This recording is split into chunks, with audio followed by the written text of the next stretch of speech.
I'm gonna brush this.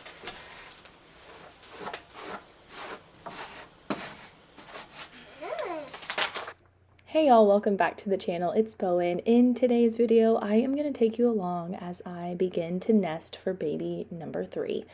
I am having a baby girl. I have 2 boys, so I'm very excited to get to experience raising a little girl. I feel like for me, nesting is a long process. It's something I start very early on, and I just like doing a lot of creative things, a lot of detailed things, and so I'm going to take you along for some of those things that I'm working on. This is a sheep pelt that we found at the thrift store for a couple of bucks. I am less than thrilled about the color, but nonetheless, it is a sheep pelt, and we decided to rescue it. So we gave it a little wash, and we're just, letting it dry out and brushing it, and it should be nice and fresh soon. I might use this one in the boys' play tower. They have like a tower in their room, and I think that it would just be, a cozy thing to have up there for them. I thought about over dyeing it, but that might be a little bit too much for me to take on, so I'm just gonna leave it as is for now.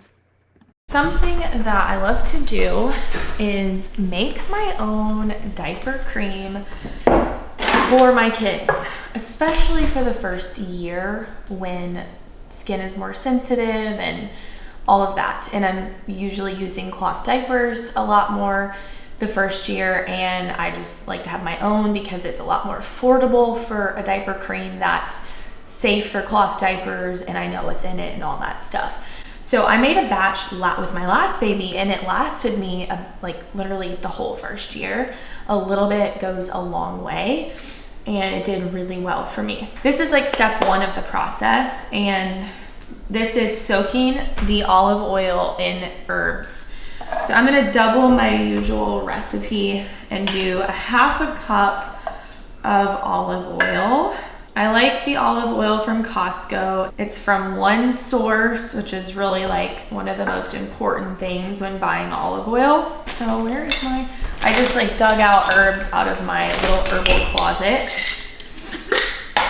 1 tablespoon of calendula, but I'm gonna double it and do 2 tablespoons. So I think that I got this recipe from the Herbal Academy, and I made one change to it, and instead of using shea butter, I think I used tallow in place of shea butter, and that worked fine. So, chamomile, 2 tablespoons of chamomile. I will link that recipe from the Herbal Academy's website, so you can look at that. So I believe that all of these herbs are also good for just anything this calming the skin. So I had also had the intention of using this as a nipple balm as well, but I had 0 breastfeeding problems with my second. I never had the need for nipple balm, so I literally didn't use it at all for that purpose. 2 tablespoons of marshmallow root. So there's multiple ways you can get your herbal products like this ready. I need to get a spoon for this. You can slowly heat it in oil on the stove for a couple of hours, but I'm not gonna do that this time because I have plenty of time. And I don't have my tallow ready yet either. So I'm just gonna soak it like this on the counter in a dark little corner. I'll probably cover it with a cloth to keep it darker. I'm not gonna put it in a cupboard, because if I put it in a cupboard, I will forget about it. And you are supposed to agitate it every day or every few days and let it soak for 4 to 6 weeks. If you do the heat method and gently heat it, it's done in a couple hours. So you do have that option too. I've done that before with olive oil and hot peppers from my garden to make, I'm really bad with word pronunciation, but capsaicin, I believe, is the component in hot peppers to like an icy hot type thing. And I did that. I tasted the olive oil because I was like, this would be a good one to taste because I'll be able to tell if it transferred, and it 100% transferred doing that slow, low heat method. So you'll want to keep a really good eye on this, to make sure it doesn't mold and stuff. And I'm just gonna top it off with a tiny bit more because I feel like I might have been more generous on my herb amounts. After this is done, I will strain it through a cheesecloth, and then I blend it into my balm. I use beeswax in the balm so that it, you know, becomes stiff, and I will try to film that when I like make the product later on, but it's gonna be a while because again, everything is done in stages around here. I have decided to go ahead and make some sitz bath now. So I'm only 20 weeks pregnant. I have other friends that are having babies earlier than me, and I really want to share some of this with them so they have some homemade sitz bath to use for their postpartum period. So I have a recipe that I made up. I'm not an herbalist. I just kind of did some research online and did the best I could. I couldn't find a recipe that used exactly what I had and wanted to use. So I'm improvising with what I have and what's available. Do your own research on that part. 2 cups of Epsom salt in here, and I just use 2 cups of Epsom salt. This is gonna make a huge batch. So normally I just do half a cup of Epsom salt, but I'm doing 2 cups today. I love the way chamomile smells. It smells so good. So 2 cups of that. I know I have 2 cups of yarrow for sure. I'm gonna use that up. This is 2023's yarrow, so we'll use that one first. This is herbs from my garden in Texas, not the chamomile, but the yarrow. And I saved them for a day like today, so I'm excited. This is a good mix of flowers and leaves. I'm gonna do, this one is all flowers, and I think I'm gonna do 1 cup of this mix and then another cup of just the flowers. They have slightly different properties from what I know. I'm not an expert on herbs, so I would love to be one day.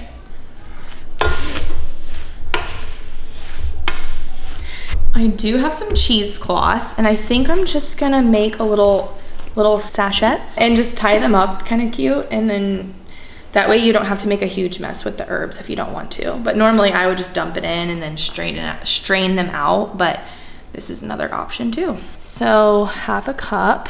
Found some kitchen twine, which should work perfect for this because it can get wet and all of that stuff, and it's just plain like unbleached cotton, so it's totally safe.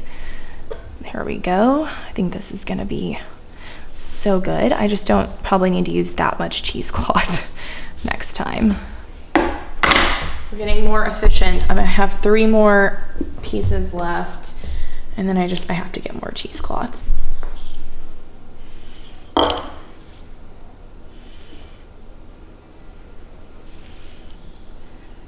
How cute are these things? I'm so excited. I'm gonna make a little card to go with it that explains what's in it and how to use it.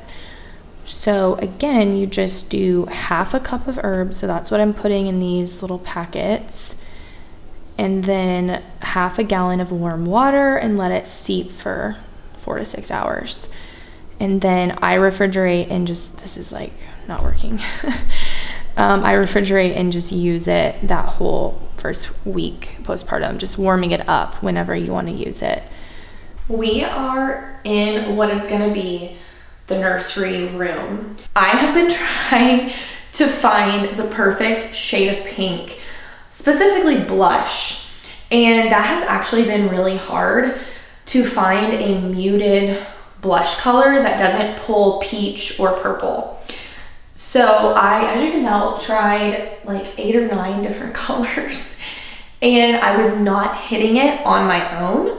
Like I was just looking at swatches, trying to figure it out, you know, like Pinteresting blush pink colors, and none of them were just like what I had in my head. So I decided to do the Sherwin-Williams Color Expert app, and it's free. So you just like get on there and you can schedule a color expert appointment, and they'll help you find the color you're looking for. The first suggestion he made, he was like, I think this is the one that you're looking for. And that was the one I decided to try. So anyway, it was not an easy thing, but I found the color. And looking at these swatches, you're probably gonna be shocked at which one it is. This one right here, that looks more beige. But he told me, he's like, if you have it next to pink, it's not gonna look pink. And so I painted it on the other wall, and I'll show you how pink it really looks by itself. It's crazy. I feel like it's crazy. It's like the perfect shade of what I was envisioning. Even on camera, it still looks more beige, but in real life, it's like the perfect pink. It's called Malted Milk. So this room has some what I call not so fun things that it needs done to it. We're gonna replace the windows, we're pretty sure. We're gonna have a conversation with our contractor. These are probably 100-year-old windows, like they're original windows. Most of the house has upgraded the windows to be more energy efficient. So I can't paint, and it's really hard for me because I really wanna paint. So let me go get some other stuff that I got for this room to show y'all what else I'm doing. So I am going to wallpaper the inside of an old dresser. I got this dresser from the 1800s, 1860 period to be exact. And I got the dresser for $100 on Facebook Marketplace. And the inside of it had wallpaper in it, actually. It was actually kind of pretty, but I didn't feel comfortable with the old wallpaper, like not knowing what's in it. So we carefully had it taken out and disposed of. So this is what I chose. It's so pretty.